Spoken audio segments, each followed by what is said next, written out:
Welcome to the deep dive. Today, we're looking at something, well, a bit counterintuitive for achieving fitness goals. Forget the idea that you need extreme discipline, like waking up at 5 a.m. pumped for a grueling workout. Yeah, the sources we're diving into suggest that's actually maybe the wrong way to think about it. It's more about making the whole process feel, believe it or not, effortless and easy. Effortless. I mean, that sounds great, but how? The mission here is to unpack how success, real sustainable success, might come from making consistency almost automatic, not forced. Exactly. And the core idea for you listening is that this redefines discipline. It's less about willpower and more about systematically removing resistance, getting rid of the things that make you not want to do it. Right. And the person in our source material really leans into this. They actually admit they don't leap out of bed excited for the gym. They see themselves as, naturally a bit lazy. Which is fascinating, isn't it? Their success comes from building systems, almost like life hacks, that force consistency rather than banking on motivation that, let's face it, comes and goes. Okay, so let's get into the first big hurdle they identified. This idea of hyperfixation. They call it pedestaling the goal. Pedestaling. Yeah. Yeah, basically, if your entire mental energy is locked onto, I need to transform my body or I must eat less, your brain actually starts fighting you on it. So focusing on restriction makes you want more. Is that the idea? Like a scarcity thing? Pretty much. The source is clear. Yeah. If food, calories, bloating, what you can't have, if that's on your mind all day, you paradoxically start craving it more because you're so focused on limiting it. Okay, that makes psychological sense. Putting the goal way up high, making it this huge, distant thing. Creates friction. Yeah. Mental friction. So the argument is shift your focus completely. Stop counting every calorie. Stop obsessing over restriction. Instead, focus on just being healthy. Being healthy. What does that actually mean in practice? It means figuring out, okay, what does the healthy, vibrant version of me actually do every day? What do they eat? How do they move? Focus on embodying that, not on deprivation. And this isn't just some abstract idea for them. There's a really personal, actually quite severe backstory here about why restriction is just bad. Yeah, a really tough cautionary tale. They mentioned struggling with yo-yo dieting, even binge eating back in high school. But the real turning point was losing a lot of weight, like 6 kilos, very quickly during a toxic relationship. Wow, 6 kilos fast sounds unhealthy. It was horrific, apparently. And this is critical context for you listening, that extreme weight loss damaged their stomach so badly, they said it almost closed up. They had trouble eating properly for 3 years afterwards. 3 years. Okay, so that experience completely shapes their view now. You simply cannot starve yourself healthy. Absolutely. That history is the bedrock of their philosophy. Fuel your body. Prioritize feeling good, energetic, because that's where that glow or aura comes from, something restriction totally strips away. Health first. Okay, so starvation is out, fueling is in. But how did they manage to eat more, especially protein, when they explicitly said they hate cooking and weren't about to become a gourmet chef? This is where the effortless engineering really shines. They built a low-effort fuel plan. It's genius, really, based on habit stacking things that require almost zero thinking. Grab and go protein, basically. Totally. Like first thing every morning. Yeah. Beef, bone broth. Simple. Gives them an easy 10, maybe 20 grams of protein right off the bat. And they mentioned it wasn't just for protein, right? Something about skin and... Yeah. Traditional Chinese medicine, they see it as beneficial for skin health, overall well-being, beyond just the macros. So it serves multiple purposes, making it feel worthwhile. Okay, bone broth first. What about after the gym? Protein shakes can be a hassle. Exactly. They specifically avoided the blender and powders, their go-to, pre-made Greek yogurt drinks. The high-protein kind, usually around 30 grams. Why those? Taste, mostly. Right. They preferred it to artificial tasting powders, and crucially, it's just easier. Grab it from the fridge, done, no mess, no cleanup. They even said they'd sometimes drink 2 if they felt their intake was low that day. That's up to 60 grams, super easily. That is easy. What else? Breakfast? Snacks? For breakfast, simple additions. Throwing stuff like hemp protein powder, flax seeds, pumpkin seeds into basic oatmeal, or just plain Greek yogurt. And a big one, using grocery store convenience. Like salad bars or pre-cooked stuff? Yep, deli sections, pre-made meal deals. Yeah. They mentioned specifically grabbing a drink, some cooked chicken or fish, and maybe a side of chickpeas or eggs after the gym sometimes. Takes the whole cooking stress out of the equation. That really demonstrates the principle, doesn't it? They actually said stressing about cooking stops muscle growth, even if you're lifting consistently. Right, because mental energy is finite. They remove that barrier. Yeah. And connecting this back, hitting protein goals isn't just for bodybuilders. It's vital for anti-aging metabolic health. Really, for everyone, whether you're trying to lose weight or not. Okay, let's shift to movement then. Removing resistance from the workout itself. The source was really strong on this. If you hate your gym or hate your workout, you got to change it. Absolutely non-negotiable. The environment has to work for you, not against you. So how did they make it work? What was the initial draw? It wasn't some sudden motivational lightning strike. It was, again, environmental engineering. They joined an all-women's luxury gym. Why luxury? Why all women's? Because they actually enjoyed the routine there. The atmosphere was pleasant, machines were readily available, and critically, they felt comfortable. No unwanted attention, no feeling self-conscious.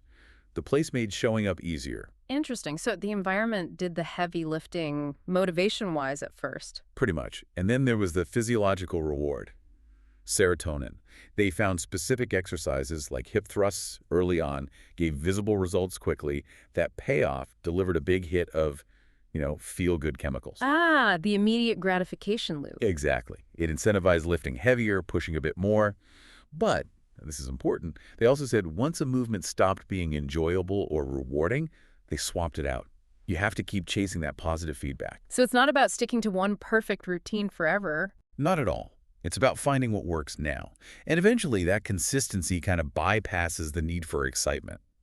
After doing it for, say, 9 or 10 months, going to the gym just became part of who they are. Like brushing your teeth. Not exciting, just something you do. Precisely. It's integrated into their identity. I am someone who works out. Not, I need to motivate myself to work out today. And little things help too, right? Like laying out clothes the night before. Definitely. Yeah. Removing those tiny decision points in the morning reduces friction. No, what should I wear? Just put it on and go. Okay, but here's where I had a question. They mentioned doing Pilates, which they openly dislike and get no serotonin from. How does that fit the effortless model? Ah, that's a good point. They go anyway. And the reason... Leverage. Yeah, basically, once they're in the car or at the door, the resistance is overcome by the cost, either the membership fee or the prepaid class. The pain of wasting money becomes greater than the dislike of the activity. Huh. So is that truly effortless, or is it just clever self-discipline, swapping one kind of resistance for another, like financial pain instead of exercise dread? It's maybe minimizing the point of resistance, shifting it. The financial stake acts as a commitment device. It's a powerful psychological nudge, even if it's not pure enjoyment driving it. Okay, I see. It gets them over the hump. So let's get into the nuts and bolts. What did the actual workout routine look like that got these results? Listeners serious about building muscle will want this blueprint. Right. The schedule is roughly lifting twice a week, Pilates about 3 and 4 times a week, depending on rest needs. And they recently added 1 day of HIT high-intensity training. HIT. Tell us a bit more about that. Yeah, HIT involves short, intense bursts of effort followed by recovery periods. They found it great for anti-aging benefits. They generally recommend for you maybe 1 or 2 sessions a week of either HIT or Zone 2 cardio. Zone 2 being that steadier, lower intensity cardio, good for endurance. Exactly. Okay, so focusing on the lifting days, specifically for glute building, they stress the warm-up.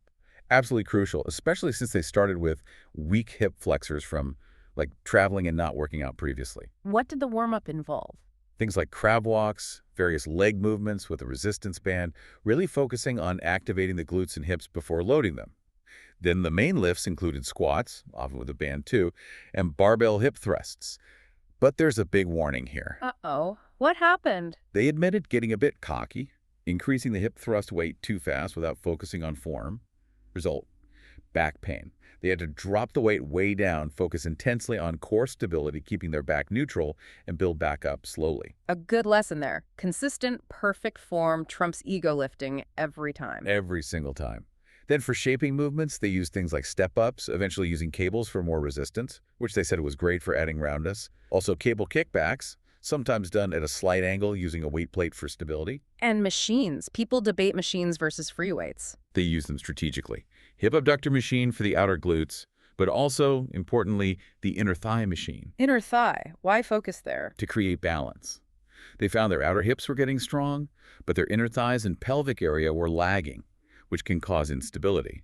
So it wasn't just about aesthetics, it was functional strength, correcting imbalances. Got it. And the format for these lifting workouts? Sets, reps. Typically 4 or 5 different exercises, Mm. usually 3 or 4 sets of each. Rep range was mostly in the 12 to 15 zone, hypertrophy focus. And they often finished with a burnout set using a resistance band until failure. And the results were noticeable. They reported adding a visible inch to their glutes in just 1 month using this consistent, structured approach. Wow. Okay, one more quick thing. Abs. Did they do specific ab workouts? Interestingly, no. They said their core definition came mainly as a byproduct of the stability work in Pilates, and crucially, that consistent, high-protein nutrition plan we talked about. Nutrition again. It keeps coming back to that. It really does. They did add a small note, though. If you are trying to build muscle quickly or lean out at home, say for arms or abs, adding light weights or dumbbells to your bodyweight exercises can definitely speed things up. Okay, so wrapping this all up for you listening, what's the big takeaway from this deep dive? It feels like the real insight is that fitness success isn't necessarily found in spreadsheets and calorie counters. Yeah, it's much more about psychological alignment, you could say, environmental engineering, making the good stuff like protein easy, making the movement part comfortable or unavoidable, and, crucially, ditching that damaging hyper-restriction mindset. It connects back to that mind-body idea, right? When you feel good, fueled, healthy, not deprived, you tend to look good too, that aura they mentioned. Exactly. That vitality is evidence of genuine health. And health has to come first if you want results that actually last, not just a quick fix followed by burnout. Which leads us perfectly to our final provocative thought for you to consider. If your real goal is long-term health, maybe anti-aging, not just looking a certain way for a few months, what's the single most annoying, inconvenient part of your current healthy routine? Yeah, think about it. Is it the cooking?